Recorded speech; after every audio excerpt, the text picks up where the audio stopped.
What if the most radical act of leadership is simply refusing to fit in? My guest today, Pamela Thompson, founder of Female Wave of Change Canada, and a woman who spent her life rewriting the rules, is here to prove that playing small is overrated. From her early days as a nurse managing hospital floors, bold enough to ask doctors to move beds, to working in conflict zones like Afghanistan, Pamela's story is a masterclass in turning no into next. As a creator of the Art of Change framework, she's helped countless women navigate career pivots, burnout, and self doubt, not with rigid plans, but by tuning into their body's wisdom and the unstoppable power of feminine leadership. Through Female Wave of Change Canada, she is building a movement where women tackle our world's toughest challenges: environment, education, economy, health, justice through collaboration, not competition. And today she is pulling back the curtain on how to lead through uncertainty without losing yourself. She will share raw lessons from leading in war zones revealed in her latest book, Truth and Contradictions, a must read. And you will discover why trusting your gut trumps spreadsheet logic when making tough calls, and how to transform life's messiest transitions into your most powerful legacy. If you've ever been told you are too much or too different, then consider this your invitation to lead like the world needs you, unapologetically. Welcome, Pamela. I am super stoked to have you on the Boundary Breakers Collective. How are you doing today? I'm doing great. Thanks, Helena. I'm excited to be here and thank you so much for that gracious introduction. You are so welcome. I'm following you and we have contacts for a while now, for a couple of years now. And I'm always impressed and surprised by what you do and how you navigate the world, how you navigate life and change. And I'm really very happy that you are here for the Boundary Breakers in order to help us understand and teach us how we can do this, living a life by design. And you mentioned that from a young age, you believed that you could do anything that you could put your mind to. So, why do you think that was? And can you give some examples of how you broke boundaries from a very young age? Okay, why do I think that was? I believe it's largely due to my father, who Okay. sadly passed a few years ago, because I was the eldest in the family, and I feel he treated me like a son because I was the eldest. And he made me believe that I could do anything that I put my mind to. My mother was very supportive and she helped bring out my creative side because she was very creative. She did arts, different artistic things. But it was my dad who really encouraged me to do things, and it was expected that I would mow the lawn and shovel the snow as well as help in the house with the cooking and washing the floors. Anyway, Mm, so yes, I believe yes, both of my parents together, and in particularly my dad sent that message to me. Now, how? that's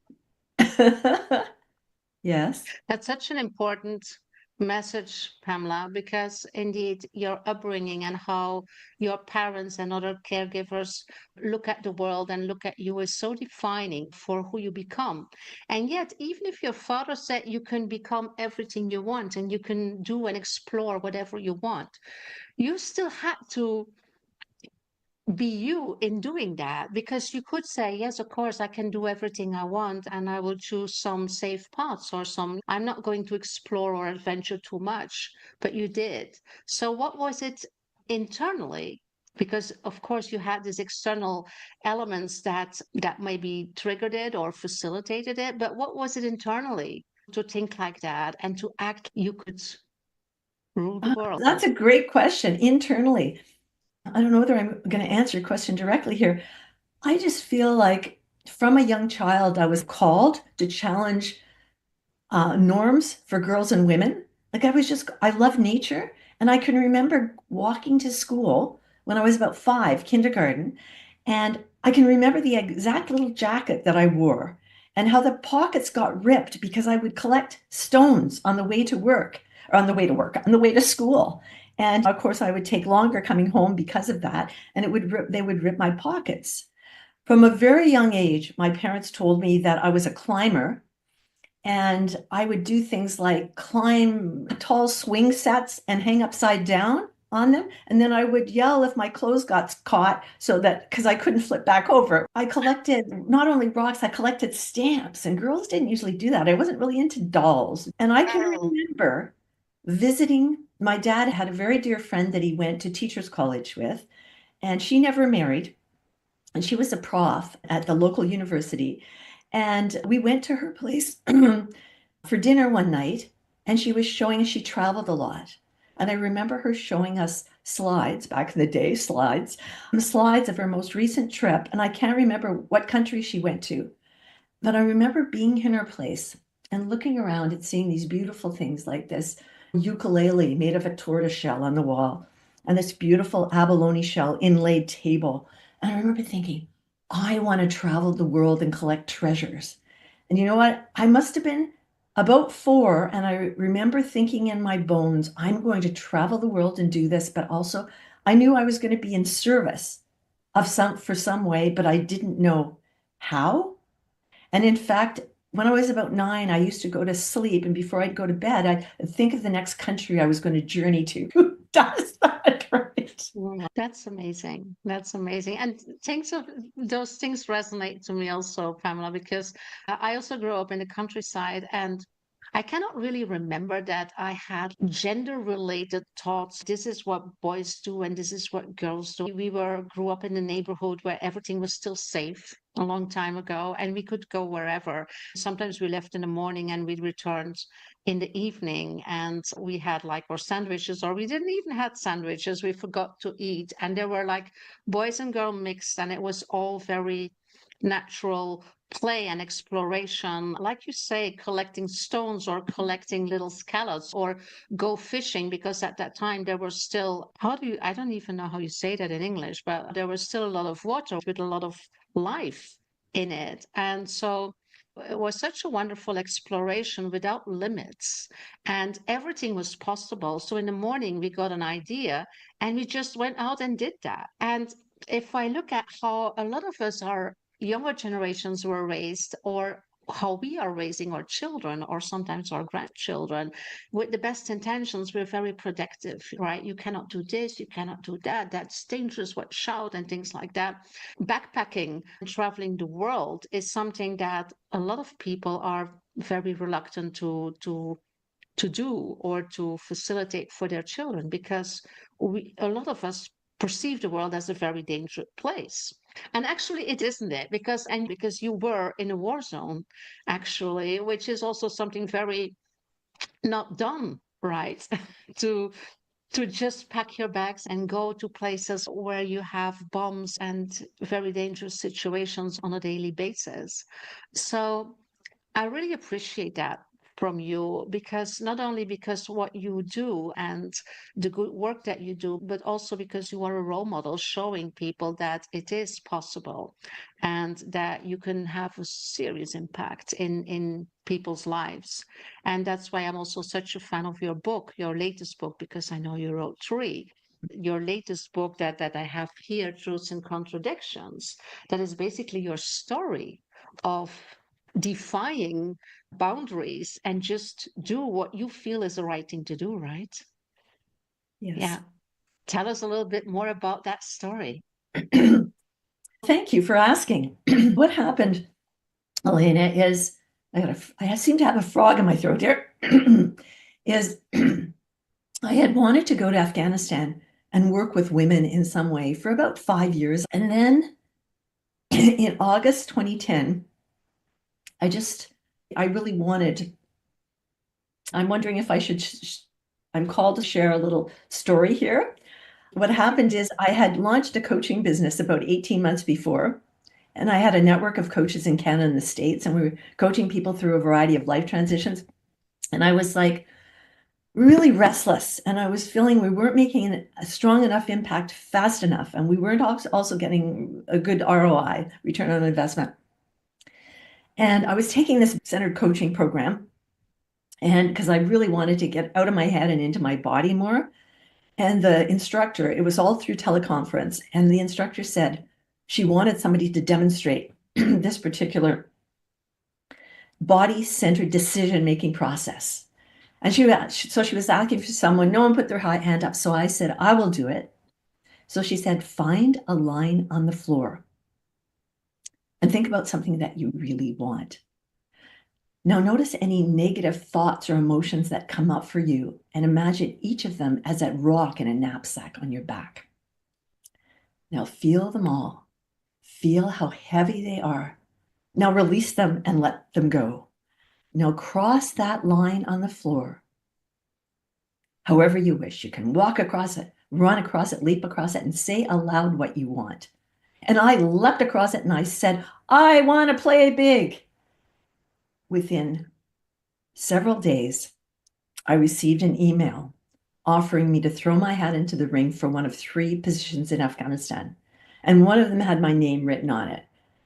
It was called Senior Technical Advisor, Strategic Planning and Performance Measurement.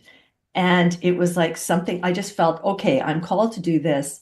I'd always felt it was very volatile to go there. But at this point, I said to myself, I'd really like to do this. So I talked to my husband because it was a 9-month contract initially. It wasn't an in and out. It was 9 months on the ground in Kabul, working with the Ministry of Public Health to help them develop their first strategic plan and building the capacity of internal teams to do planning. So I'd been on this roster, and then out of the blue, they spit me out and said, okay.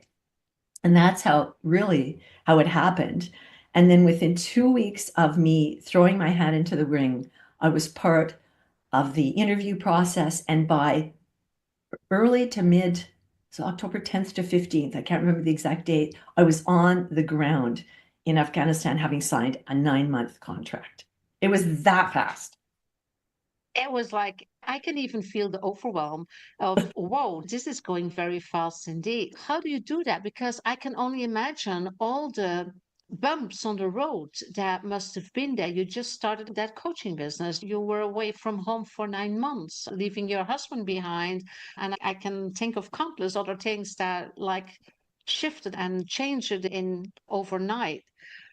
Where do you find the courage and the strength to do that? Because you don't do that. I don't know what I'm doing. I'm going to do it anyway. No, these are conscious choices, I'm sure. Well, my first book, I have 7 keys to what I call creative living. And the first one is called Listen to and Trust in Your Body's Wisdom. And I have done that for a number of years now. And it's like there's different techniques I use. I use muscle testing as well to gauge whether or not this is something I should do. But I'm clairaudient. I get very strong messages. And when something comes my way, I just know in my bones or in my gut, really in my gut, that I'm meant to do something. And so I don't second guess it. I just know it. I just have this incredible sense of knowing. And because of many times, I've learned lessons when I don't follow my heart or my gut and things don't work out as well as when I do. So I know when I feel strongly about something that I'm meant to do it. And so, yeah, and just so you know, my contract got extended to 13 months. So it was 9, then it was 13, and then it was virtual backstopping and it went on. But yeah, I was in Kabul for Yeah. 13 months. Wow. Yeah, trusting your guts, trusting your intuition, it's such an important thing that we as women tend to ignore very often because it's not like tangible, it's not like analytical. And I would like to address the audience, people that watching this or listening to this, think where and how you listen and follow your intuition and listen to your body, and when you don't do that, and become more aware of that, and feel free to write in the comments or in the chat where you did follow your intuition and what it brought you, and where you didn't and what you learned from it, because those are very important reflections to make in order also to learn to trust more, to follow that intuition and to follow our body. And Paula, you did this body work, and I did that too years ago when I realized that I was in my head all the time.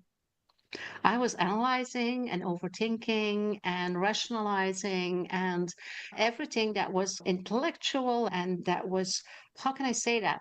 I had this relationship with my head and with my mind that every decision that I took had to go through my head. Do you recognize that? Oh, definitely. And the pros and cons list. What are the pros of doing this? What are the cons? And let's look at this. Yes. Yeah, absolutely. And did I explore everything? And let me write this down and let me put this in an Excel sheet and things like that. And in the meantime, you're not listening to your body, you're not listening to your gut feeling, or you're not listening to your heart. I work a lot with women leaders. And when we are talking about creating a vision, sometimes we need to create a new vision because we have big shifts in our lives and we want to have a different relationship with others and with the world. And we want that vision to be born. And so I see how difficult it is sometimes for to translate that vision, that intellectual vision, I sometimes call it the PowerPoint vision, into a heartfelt vision, where people, when you talk about it, where people feel that you are connected to that vision, and that allows other people to also connect with that vision, which we need if we want to build allies and if we want to serve our stakeholders. It's important that we have this heartfelt vision. And if you cannot go into your body, it's like absolutely impossible to do that. It stays something high level intellectual. And how is that about for you? Because you have a vision on the world. And I was reading part of it in your book, and I know in your other books that it also is explored. So, what did you do in order to bring that to a heartfelt vision where people could really relate with? Mhm. Oh, that's I said a I could big deviate with my that's questions, so that's here a I big am. question. That's a big question. How do I I know. bring it from my head to my heart? Believing in it, like really strongly believing in something and knowing it's your truth helps. And I can't tell you, I can remember the moment. I can't tell you the exact time that I knew that I'm here to help build peace and understanding in the world. Now, I don't share that with the world because it's out there and it's huge, but the reality is it guides me. And so I use it like as a lens or a screen to screen opportunities through. Like I use my body, but I also do that. And I think because I have that guiding mission, if you will, in the world, it helps it bringing it like when I say that, my heart is opening. So it's like I connect to that vision and then maybe I transmit it through my body to others. The other thing is I feel like I have a gift of connecting with people. I from a very young age, I've been very fascinated and curious about people and people who are different from different countries and cultures. I'm not sure where it came from. Like I could talk about my that previous story and the influence of that one woman. However, it's deeper than that. So I feel like because I'm able to connect with people and I'm also curious. From time to time, I judge. I think we all do, but I really have tried to let go of judgment and be curious. And I think when we're curious, it helps us connect with people. I know it does because people can sense your energy, whether it's unconsciously or consciously. So if you meet somebody or you're in an interaction with someone and you're curious, you ask different questions and your energy is different. You want to know. And you're wanting to connect with them at the heart level. It's not only in Yeah. your head. I've been an academic. I've worked with research institutions, so I've done all that.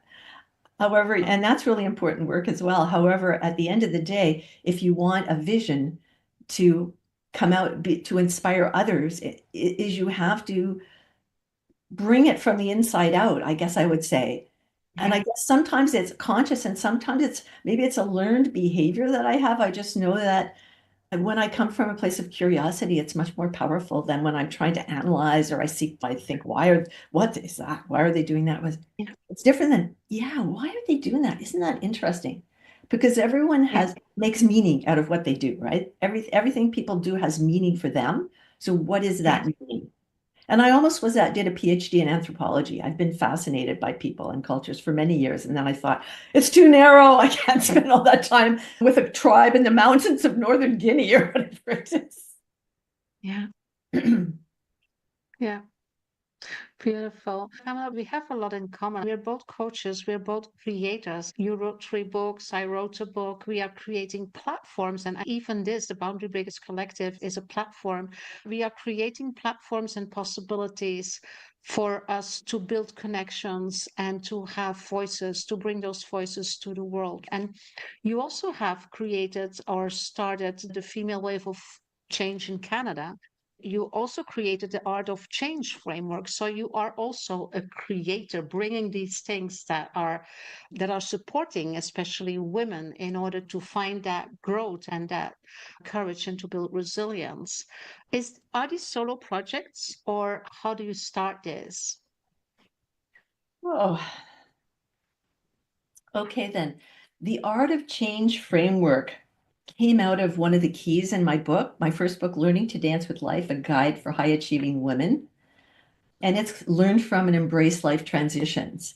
And so I pulled that key out and then started to and worked with the dance metaphor because it's based on the metaphor life is a dance and underpinned by the belief that embracing change is a creative process that Mhm. opens us up to new possibilities. So there's that, and that was in my life. And the key came up when I published my book. I'm just trying to think in 2015, I published that book. I basically wrote it in 2014. And it also has a number of coaching exercises that run through it based on a group coaching program that I was running called Staying Healthy in Body, Mind, and Spirit While Living Your Passion. So there's that, and it's there. And then I was coaching women in groups and one-on-one high achieving women with these 7 keys. And then what happened is I met Ingun Bol, who's the founder of Female Wave of Change Global, on LinkedIn, similar to how I met you, Elena. And we had a Yeah. Zoom call and we connected. And I'm going to say that was in 2018. And then in 2019, I had a radio show called The Art of Change, where I interviewed inspiring women leaders and change makers from around the world. And of course, I interviewed Inga. And so we were on each other's radars for a while. And in the spring of 2020, just before COVID hit, Inga got in touch with me and said, I would like someone to build this movement, Female Wave of Change, in Canada. Do you know anybody? And then we had a talk. And then I was interviewed. And on it was March the 20th, so just 2020, just after COVID hit, I said yes. I had an interview with Ingrid and one of her board members. I said yes, and I agreed to build the movement in Canada. And one of the caveats of the partnership agreement was to create a legal entity. So I did research on on appropriate governance structure. I also connected with the UVic Business Law Clinic, and they would do research, but they wouldn't give legal advice. So based on that, I founded a national member-based nonprofit, Female Wave of Change Canada. And we, as well as the larger group, believe that feminine leadership holds the key to creating a better world, a more conscious, Mhm. equitable, just, sustainable, and peaceful one. So I did that, and no one really else. It's now in over 40 countries around the world. It's a very powerful movement. And Ingun's an amazing woman who created this.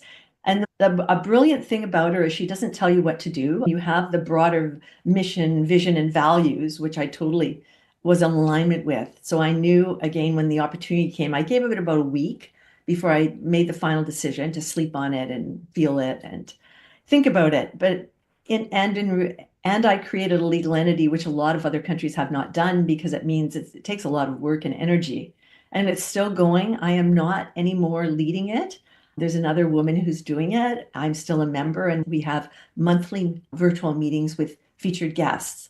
So, in terms of, I guess things are related because learn from and embrace life transitions. That was a life transition to say, put my coaching and consulting business to the side because really, when you're launching a nonprofit, it's like not launching a business. So I did that for almost 4 years. And so Yeah.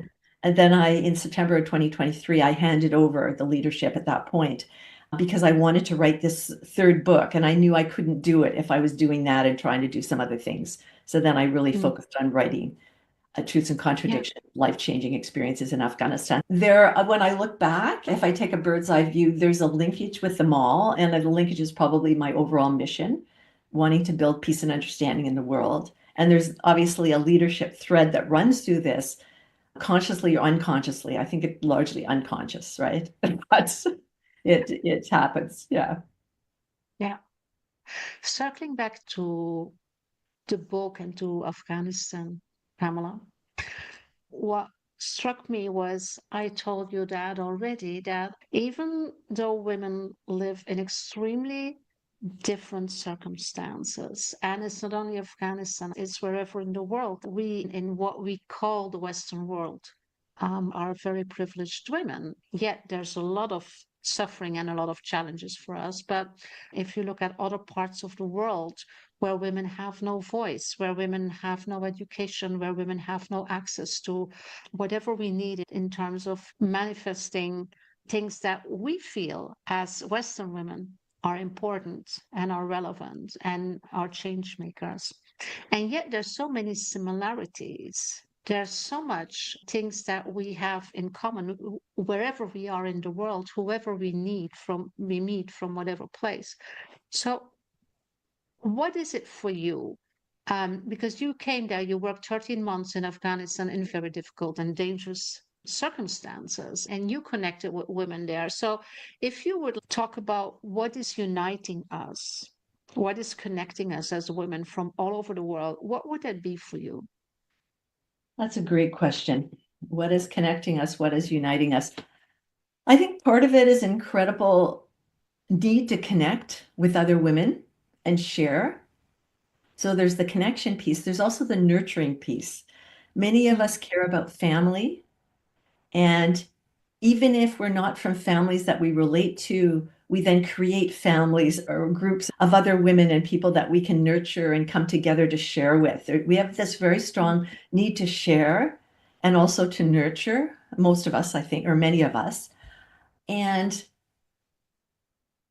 I may I share a couple of examples? Because a couple of examples are coming to mind. Many Absolutely. years ago, I lived and worked in a little community in the mountains of Northern Colombia. And I worked, it was not, I wasn't getting paid. I volunteered to work with this peasant farmer NGO called La Fundación San Isidro. Anyway, and I just remember living in this gated community, and then I would go out and do the work. And I remember I was with another woman who was in the community, who was a nurse, and we started to teach prenatal classes. And it introduced us to women who lived outside in the poor barrio close to where we both lived. And this one woman invited us into her place, and she was limping and limping. And she invited us in, and she had a daughter there, a couple daughters there, and grandkids, and everybody around.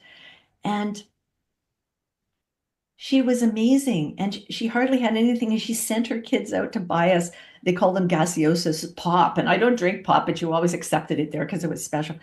This woman, she had been beaten so bad by her husband that she was limping, and he wasn't. He was with another woman now, and then some of her children had serious problems with their spouses. They were in jail or whatever, and yet she created this incredible environment. They were all cooking, peeling potatoes together. They were all like this woman who had faced so many, didn't have a lot of education and had faced so many negative things.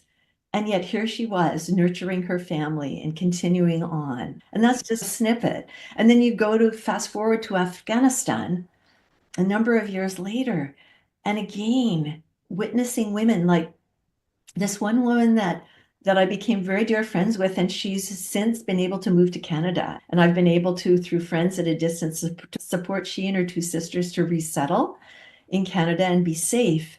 And it's medical doctor with a master's degree from a family. I think there were 6 girls and 1 boy. And they had a mother, the father passed, and they had a mother who was bedridden. And they don't have home care and stuff like we do in North America and in Europe. What they did is they developed a plan, and all of them were working and they had really fairly high level jobs, but they would go sometimes at their lunch hour and feed their mother and flip her over and massage her. And they all shared in caring for their mother.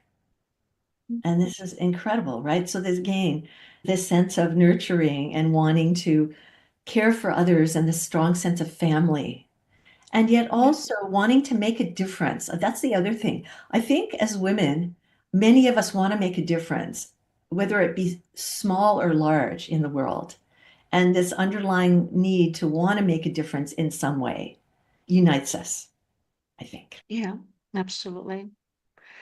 Absolutely. So, what would be your most important message for women of all ages and all education, what would be your most important message in terms of boundary breaking and living a life by design that you have learned also by doing, by exploring, by living your life by design? Okay, I may give you more than one just because, if It's that's all okay. right. Okay, one of them is, it's just popping to mind, is prioritizing self-care. Many of us as women are big givers, and if we don't look after ourselves and set boundaries, we burn out. I've been there, perhaps you've been there. And we're not good to anybody if we burn out. So prioritizing self-care, making sure, even asking a question before we get out of bed and saying, how will I nurture myself today? It could be going for a walk in nature. It could be having a bubble bath. It could be taking just a few minutes to deep breathe and and exhale, which enables oxytocin, an hormone to be released in our bodies to help us relax. Just taking a few special moments for ourselves. I guess that's a big one that I'd share. And Mm. the other one about embracing our shared humanity. I get this vision of women around the world holding hands and sharing and realizing that we're part of something bigger and realizing when we stand together and work together that we can do amazing things. So I guess, yes, going to a place where we realize we're not alone, because some of us who are boundary breakers, many of us, there's points in our lives where we are alone and we feel we are. However, envisioning that circle of women holding hands and knowing that you're part of that, I think is very powerful. Embracing shared humanity. That's a beautiful message to end with. Absolutely. Thank you so much, Pamela. I will make sure that all the information from your books and the female wave of change, all this information will be in the show notes and in the details of this episode. And for you listening, I know that you have found some gold here. Pamela is an amazing woman that has really been breaking boundaries and lives a life by design and will keep living that life by design for many years. So if you want to reach out to Pamela, please do. If you want to share your stories, do so in the community. Be active, participate, communicate these things because we are all role models and we can all inspire and encourage women and make their lives a little bit different because they find the boldness and the courage to do things because of that inspiration. So thank you so much, Pamela, for being here as the source of inspiration on the Boundary Breakers Collective. And I wish you a lot of more adventures and initiatives and probably books that will, that will come. And I will be in the first row to watch and applaud you for the amazing work that you do. Thank you so much. Thank you so much, Elena. I really appreciated the opportunity.